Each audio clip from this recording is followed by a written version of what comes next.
How do you know if a construction technology solution is right for your company? My guest today, Scott Ellison, has a quick test that you can use every single time someone comes and knocks on your door and pitches you the latest and greatest technology solution, so that you are very clear on what to look to adopt and what to avoid. And that is just one aspect of our conversation today as we dive into the world of construction tech. And Scott's perspective is very interesting because he's actually a consultant, investor, and advisor to multiple built tech startups.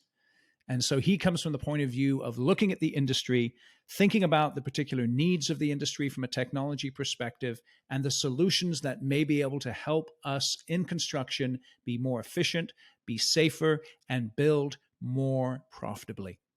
So I know you're going to enjoy my discussion with Scott, and I want you to stick around to the end. He introduces himself at the beginning and mentions a sabbatical that he took in his career.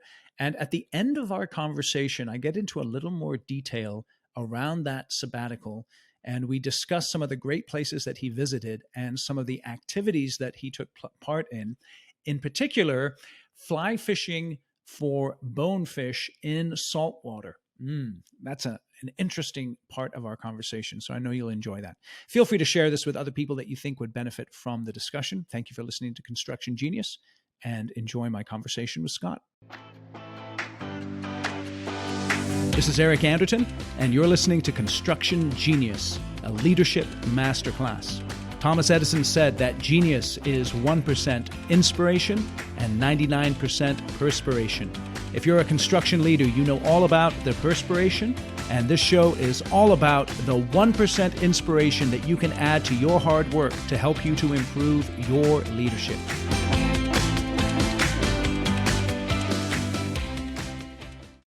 Scott, welcome to Construction Genius. Eric, it's a pleasure. I'm bringing you on because you have deep experience in the whole arena of construction tech. So I'd just like you to give a quick introduction of yourself to the Construction Genius audience. Yeah, absolutely. It's an honor to be part of the podcast. I have been a listener and have some companies that I've been involved with who are big fans of yours. So thanks for having me on. My background is actually not in construction professionally, or at least it wasn't until the past few years. I'm a recovering strategy consultant and was at a growth equity firm for a number of years. Took a early mid-career break and traveled for a couple of years from Antarctica to Mongolia and got my pilot's license. And then I've been doing CFO consulting, investing, advising I'm based in San Francisco, which doesn't necessarily mean those are the companies that I spend time with, particularly in the past few years. But the intersection with the built world for me is a personal one. For the longest time, I have a number of family members who are general contractors, real estate managers, and investors. And for many years, actually, my professional life and my personal life didn't seem to intersect much when I'd get together with uncles and in-laws over the holidays. I also should mention that one of my formative jobs growing up was working in a hardware store, but this was before Home Depot, when the hardware stores in local towns were really general contractor supply stores. Interesting. And I absolutely loved that environment. I loved the people. I loved the fact that I could drive, with my new driver's license and see projects that I was actually involved with, obviously on a peripheral level, but at least seeing, I just talked to this GC and they came in to buy XYZ supplies. So it was with a bit of excitement, actually, about 3 or 4 years ago when I started seeing some fundamental trends and we'll get into them and your audience is well familiar with them at this point. But ones that I thought were likely to change the way that tech was thought about in the sector.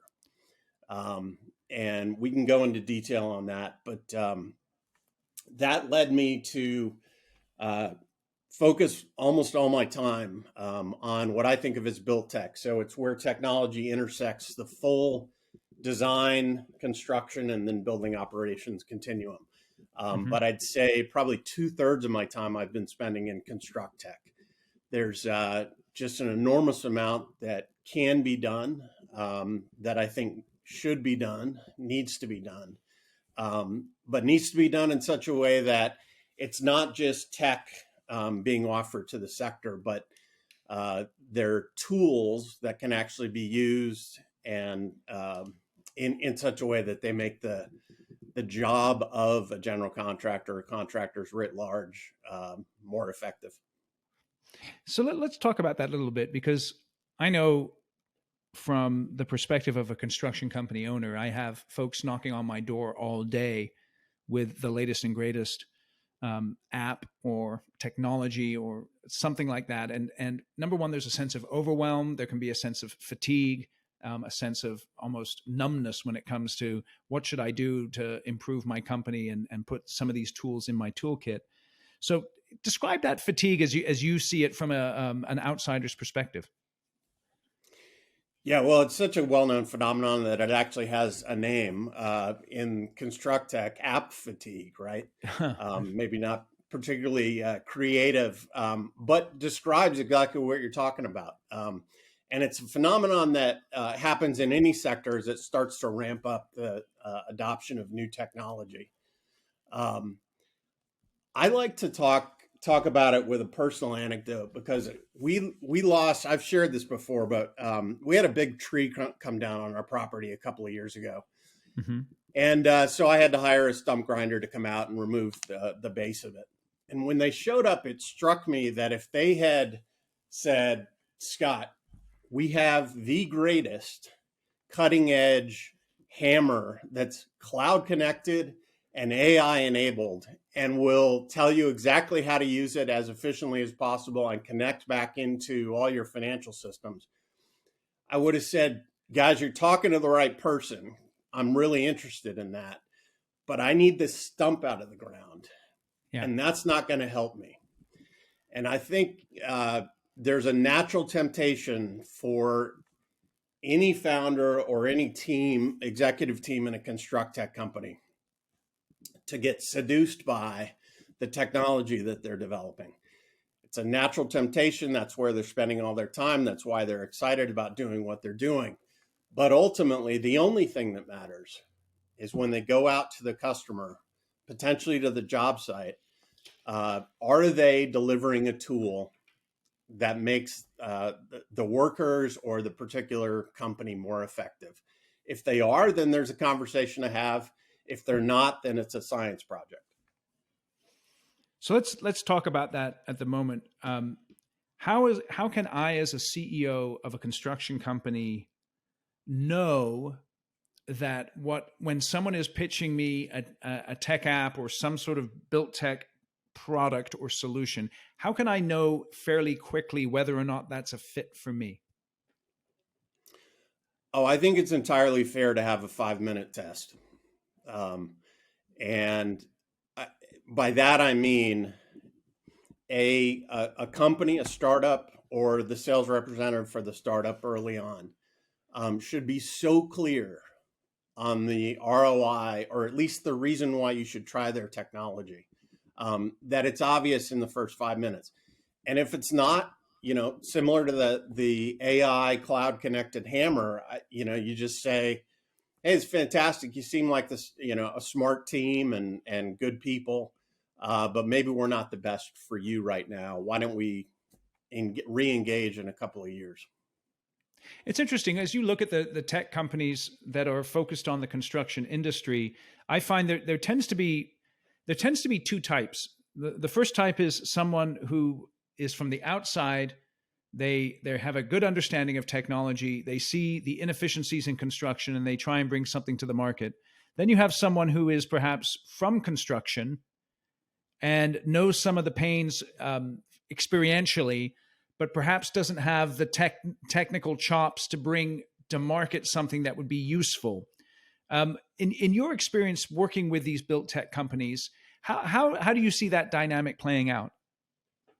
It's a really important dynamic. And I am one of the things that I'm focused on in talking to entrepreneurs is whether they either have a reason to be super interested in construction. Often there's a connection, some sort of family connection, like Yep. mine, maybe it's even more involved.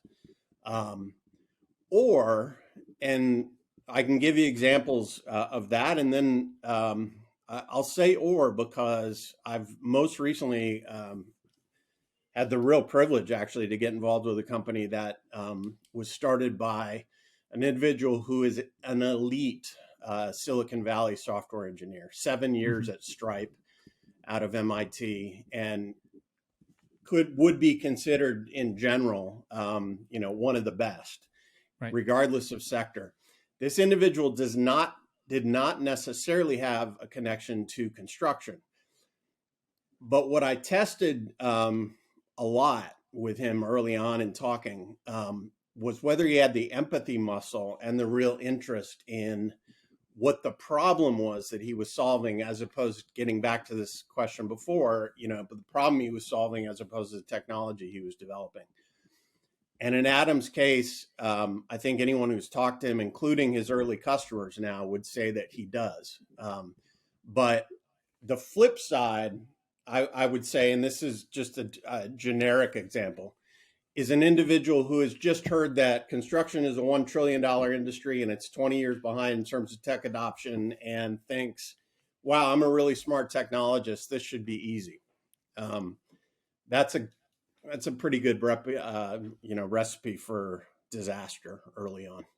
Yeah, it's interesting that you say that about the empathy muscle. I know that as myself being an outsider in construction, I think the one reason why I've resonated with construction companies over the years is because of the respect that I have for the industry and the understanding that what they do is, number one, very hard, but also tremendously impactful in a positive way upon their communities.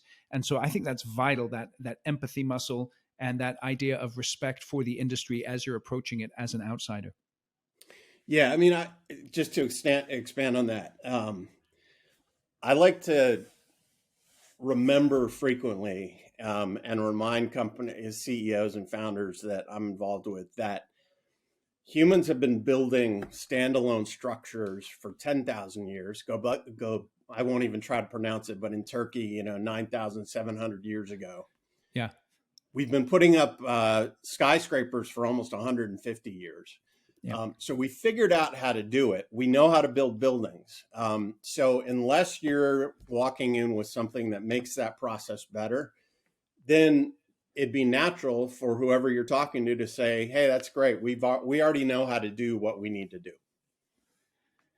It's interesting because there's so many people that I do think they see the inefficiencies in construction, and they're always trying to make construction something that it isn't. It's not essentially a manufacturing process, though there are manufacturing elements involved.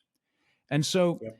as you look at the adoption of tech in construction, a lot of times when it's funny because I read the same articles year after year after year, it seems like, about the issues in construction and how those issues need to be overcome, and yet the issues still remain.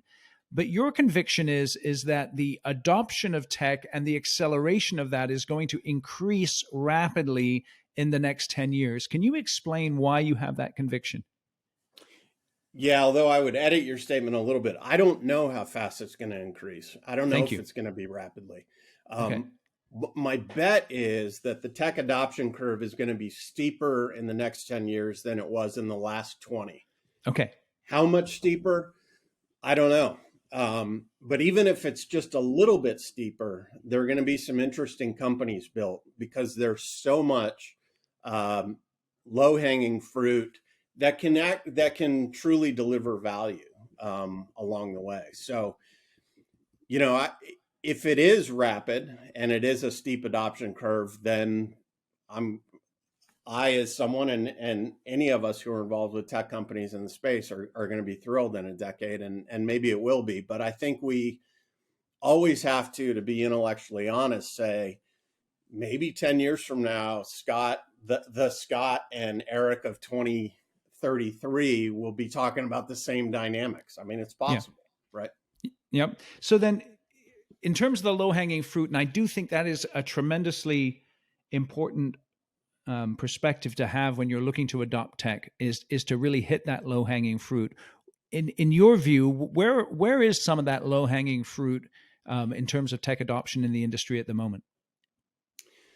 Well, I'll come to that in a second, but I wanted to mention one other thing regarding tech adoption, and I think it's really easy, particularly for smart people who are used to solving complex problems, to walk into a space and say this, that, and the other are inefficient ways of doing things. Yes.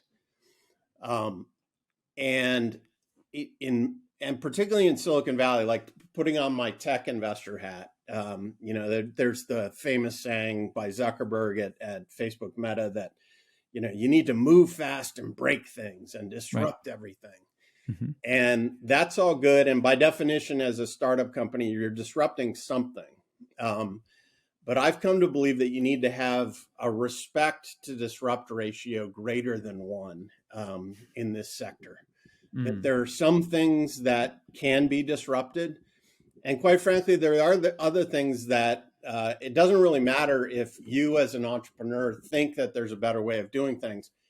Again, going back to we've been putting up skyscrapers for 150 years. That's how things are done in the industry. And so figuring out that sweet spot of where you can disrupt and where you just have to say, all right, I respect this, and this is how the industry goes about things, I think is really important. Where do you think that sweet spot lies? Different for every company. Okay. Yeah. Can you give me an example of a couple, maybe one from a GC perspective and one from a sub? I'll give you an example that always makes me chuckle when I think about it, and did originally when I heard it. One of the companies I'm involved with is building a new platform for streamlining the purchasing materials process in the sector.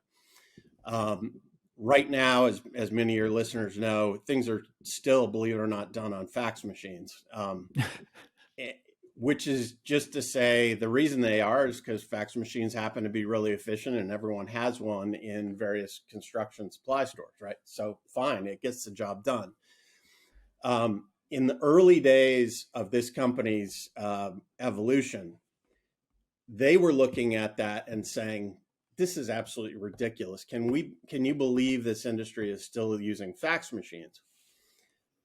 And then they realized this dynamic. The CEO of this firm, of this company, describes what I described as respect disrupt as gentle disruption. But they realized, hey, you know what? There are certain things that we can't disrupt.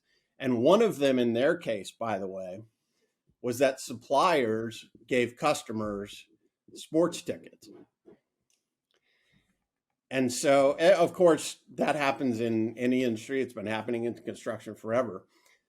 But they realized that they had to actually make it easy for that exchange to still happen if they were going to ask someone, no matter how great the app on their phone was, that was going to streamline and take things away from the fax machine and put it in a format that is much more efficient and enjoyable.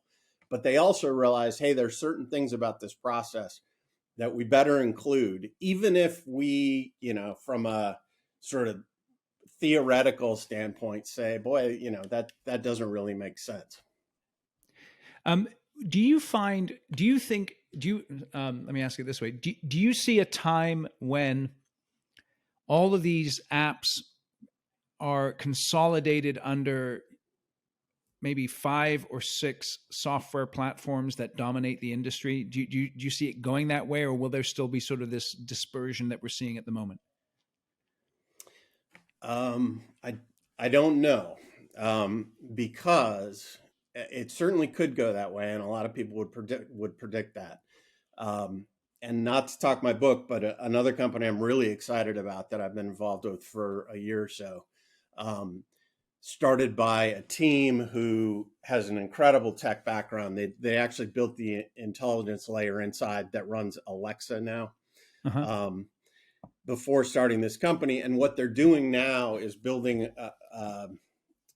I don't think they certainly wouldn't describe it as middleware, but it's a piece of software functionality that allows a variety of point solutions to more effectively and quickly interconnect, so that you avoid the problem that currently exists in the industry of data islands, right? These pockets of data that end up getting isolated, and you end up being less efficient after you've adopted 3 pieces of software than you were before you did. Yes. So I kind of hope that there's a middle ground, not a 5 platforms or 3 platforms. Yeah. We all know the names that are leaders now, and that I don't think the industry is going to advance if we don't solve this kind of data island point solution problem. But there might be something in the middle, which would be exciting. When you're seeing construction companies trying to take on a new piece of technology, what do you think are the biggest mistakes they make that could be easily avoided if maybe they were a little more thoughtful? I think a lot of firms are getting better at this, but the sales process in construct tech is twofold. It's 1, the office, and then it's 2, the field. And the office is, let's talk about a head office or maybe even a regional office. That's the natural place to think about where you need to sell. But the reality is that construction workers can get really creative about why they're not using a particular piece of technology, or why this technology broke and it's not reliable and it's making things less efficient, and now we're late on this project. And so I think one of the keys over the next decade is going to be the companies who figure out we got to sell to both sides, or at least think about both sides. How easy is it, whatever it is that we've developed, to use by someone who quite frankly, is not interested in going to training for 2 weeks to figure it out. Right. There's a real high bar on eliminating friction before you can hand a piece of technology to someone in the industry and say, hey, go use this, because it will help you do the following things. I know, Scott, that one thing I like about you, I can just pick up, is that you've said "I don't know" a couple of times, which I really, really appreciate. What I'd like to ask you, though, is what do you think are a couple of the tech angles that perhaps are not big news right now that could be bigger news and have a higher impact in the next few years? I think if we look out towards the latter part of the decade, I'm a believer that we're going to increasingly see the adoption of technology like robots, small robots and small drones. Yes.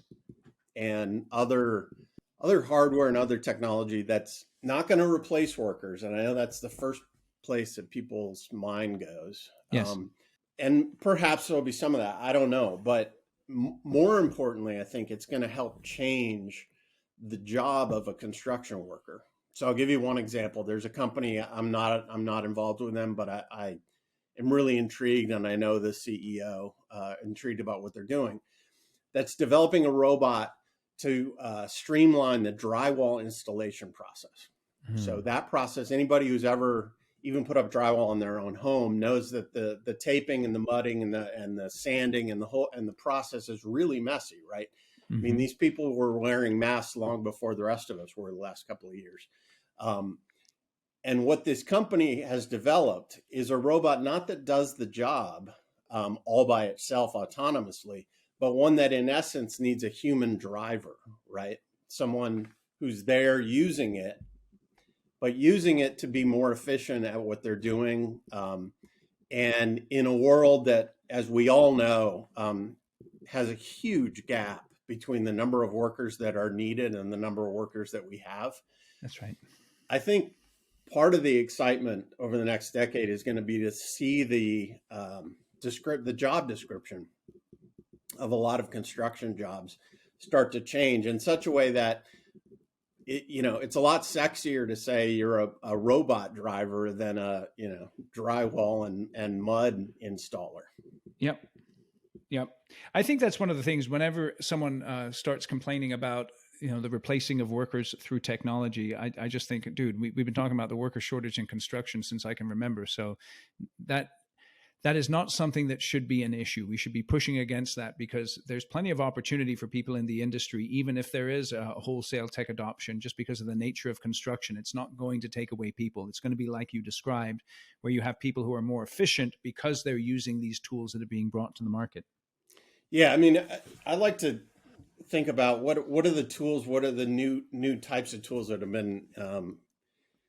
been introduced to the sector over the past, call it 4 or 5 decades, right?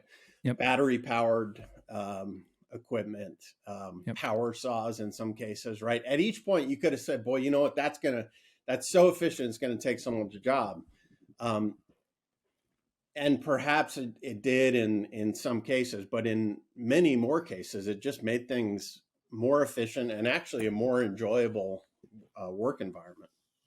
So, as an investor, when you're looking at when someone's pitching you on a new technology, or when you're looking at the makeup of a company in terms of the ones that you want to make a bet on, and I like the fact that you said I'm betting on these things, or I believe. So there's art and science involved here. There's no guarantees. What do you look for as an investor in those companies that you want to invest your time and money in?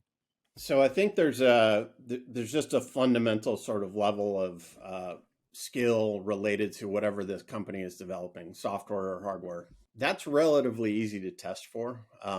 It's the other thing that I believe will end up determining the winners over the next decade. And we mentioned it before, which is the empathy muscle. So you could have the greatest technologists in the world. If they don't have the empathy muscle in construction, they're not going to last very long. And I've spoken with some friends recently about a thought experiment that sounds hyperbolic at first, but I actually think it's actually more accurate than not, which is all of us have encountered Chat GPT over the past few months. Yep. It's my belief that if you took in a thought experiment the Chat GPT technology, which is extraordinary technology, right? Yes. Holding aside ethical judgments and everything else. Yep. Extraordinary technology. And you dropped it into a generic construct tech company and said, you can use this, but the only place you can use this is construction. Yep. It would be possible and perhaps even likely to screw that up if they messed up the go-to-market, meaning incredible technology, but if they didn't really think about how can this, to our earlier discussion, make things better, more efficient, more productive, you'd end up with a shell of technology that never went anywhere. Yeah. I think it's fundamental from my discussions in the industry. The place that construction companies make money, obviously, is in the field with the work that's put in place. And the companies that are the most successful at technology adoption, the construction companies, are the ones who go to the field and ask the guys and the gals in the field that are doing the building, what do you need to be more effective in doing your job so that we can make more money? And then taking those answers and providing them tools that fit that from the tech sector. Yeah, I think that's part of it. I think there's another piece that one of the things that makes me bullish about the sector in the next 10 years is that there's an undeniable change in terms of generations that's happening, which isn't to say, the family members that I alluded to before are the ones that are graying out and leaving the industry. And I love them, and it'd be great, if we could freeze father time, but that's not going to happen. And what's happening instead is that if you're, call it middle of Gen X or younger, yes, you grew up as a digital native. So nobody has to tell you why paper and pen, fax machine is less efficient. Nobody has to make that sale to you. You just understand it. It's intuitive. Then if you go down to the millennial and the Gen Z cohorts, they're mobile native, they're social media native, and they're used to doing everything in life on those platforms. Yeah. And so there's certainly an aspect. I agree that talking to the workforce is important, but it's also talking to the right people in the workforce, Yes. who don't have this is how we used to always do it, and therefore that's how we're always going to do it 20 years from now. It's Yeah. talking to the people who are open-minded about a better solution. Yeah, it's interesting that you say that. I'm wondering. Well, I'm not wondering. I think I know that the folks who are like, I'm thinking about my kids' age. They're my oldest kids now are teenagers, but they're gonna be the ones who are the AI natives. The Chat GPT Yep. natives, Yep. and the whole way that they look at their environment is going to be driven through that sort of technology and that kind of interface. It's very interesting to think about. Yep. Exciting too, because it is exciting. Yeah. I mean, if you So think tell about me, the how do you world that think? Yeah. might exist in 10 years. As you're looking at the AI technology, and I know there's a lot of complexity here, but what do you think are some of the practical applications of AI in construction? Well, the first one that jumps to mind, and again, I apologize for bringing up companies No, as you don't examples have that to I'm involved apologize. with, but Yeah. and I'll even name this company. Document Crunch is the name of the company. Yep. It was started by two individuals who were construction attorneys. Yes. One for 3 decades, one for maybe a decade. And what they realized was that they were constantly asked the same questions by the field related to risk management, related to insurance policies, related to contracts. Over and over again, it was the same thing, slightly different. There was a different name on the project, but it was the same question. They also realized that the people who were having the biggest impact on risk management, on insurance, on contracts, weren't sitting in their chair back in the home office, but were out making decisions on the front lines. And so what they've developed, and it's early, but they're getting terrific feedback from the industry and doing very well, is a platform that essentially they would describe it as democratizes risk management and democratizes the understanding of policies, insurance policies, contracts, all those different things that none of us like to read, even if we spend a lot of time doing it in investing or legal work. And their fundamental, value proposition is to say, let's push the intelligence out as far as we can and stop having this ivory tower in the back office. Yeah. Yeah. Just so if the audience knows, I had Josh on the show, episode 217, Understand Your Contract, Safeguard Your Rights, and Maximize Your Profits. And the thing I love about Josh, as you said, Scott, is that he comes from the industry, so he knows the pains. And so he's one of those guys who has that empathy muscle. I think that's vital when it comes to everything that we're talking about here. Well, Josh is a superstar. Hi, Josh, if you're listening. Big fan of everything he's doing. And he's building a great team as well.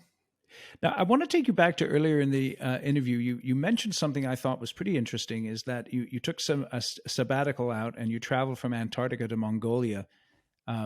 And I want you to tell the audience a little bit about that, because, I think it's something that we think about sometimes when we've been in business for a while. It'd be nice to get away for a couple of years. What led you to that sabbatical and the things that you decided to do?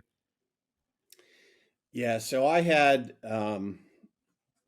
the financial flexibility because I had been working incredibly long hours for over a decade. That's right. Coming out of undergrad, basically to pay back loans. I mean, we can talk about that as a whole nother topic as to why workforce may be changing in the sector too. But holding that aside, I had the financial flexibility. I was not tied down with family or a wife at the time, and the firm that I was at was changing the kind of work that was being done, and I just realized that right at that point, it was sort of an inflection point for me that I could do a variety of different things, and the path of least resistance was to continue on. in investing and working for firms.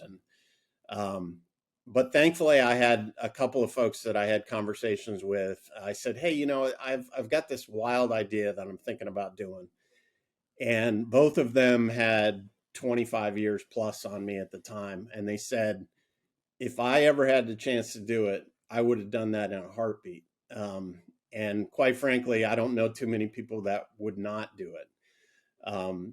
And so if you can get over the fear of doing something a little unconventional, go do it. And, you won't look back. And they were right. No doubt about it. So you travel from Antarctica to Mongolia. Were you flying? Were you doing the flying there? No, so I was coming back occasionally to San Francisco, which is where I lived, and I ended up getting my pilot's license here. But no, I wasn't flying in Antarctica. That would be fun. And in fact, my brother just went down a couple of months ago and flew in. But I was traveling more conventionally. So, in your travels, what was the highlight of those travels? So part of what I was doing was fishing. I love to fly fish, and the highlight. I mean, there were many different highlights from the people I met. Ultimately, that was probably the highlight. To just being in some incredibly beautiful places around the planet, places that I've both real pictures and pictures in my memory of extraordinary spots all over the globe. Why do you like fly fishing? Yeah. Why do you like fly fishing? What's that? Why do you like fly fishing? It's an excuse actually to get out into some of the most incredible places. Trout tend to live in beautiful places, and the same is true on the saltwater side. So it ends up being a cool excuse to get outside.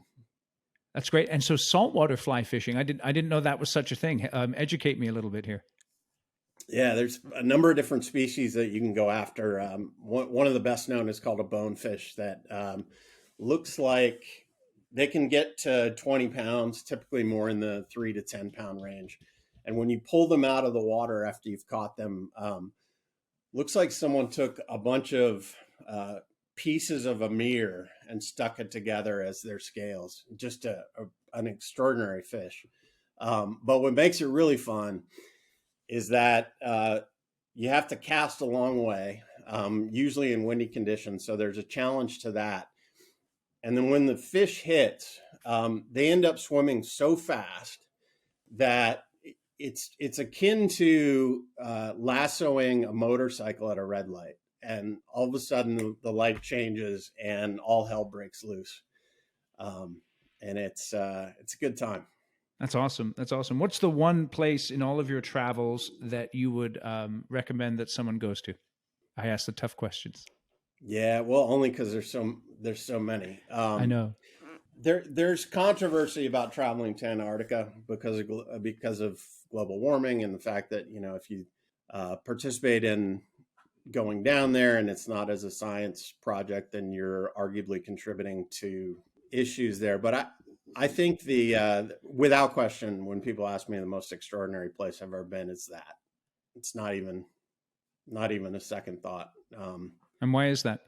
Stunning beauty, pristine nature, place with. Even though the continent has been experiencing a lot of changes, it's feels like you're dialing back 100 years to the way that Shackleton and other early explorers probably saw it. That's awesome. That's awesome. So Scott, as we're just wrapping up here, give your top 2 or 3 pieces of advice to a construction company CEO who's looking to make sense of the tech wave, the tech curve, and how they can most take advantage of that as we get into the next 3, 4, 5 years. Well, I think the first one's I'll steal it from you because I think it's a good idea. Go out and talk to your workers. Yeah. But make sure you're talking to the right ones. If you're talking to there's going to be a cohort who will be tech phobic and just won't be interested in not only tech, but also change phobic, right? I mean, that's another dynamic. But if you're talking to the right ones, you'll pretty quickly get it under, and not just about what could they be doing better, but particularly with the younger cohort, understanding how are they managing their life? What are they using to do that when they're off the job site? And are there pieces of that make sense to integrate into their workflow in construction in such a way that it's more enjoyable for them, it's more efficient, and you've created an environment that's in essence more accepting of the way that they like to live and work and play and interact. Excellent. Excellent. So tell us just a little bit more about yourself. I know you did it at the top, but how can people get in touch with you? How can they hang out with you, or, virtually if they want to learn more about what you're doing and the companies you're working with? Yeah, we can put my LinkedIn profile in the show notes, I'm sure. Or just look me up, Scott Ellison. There's a few of us floating around, but I'm based in Silicon Valley in San Francisco.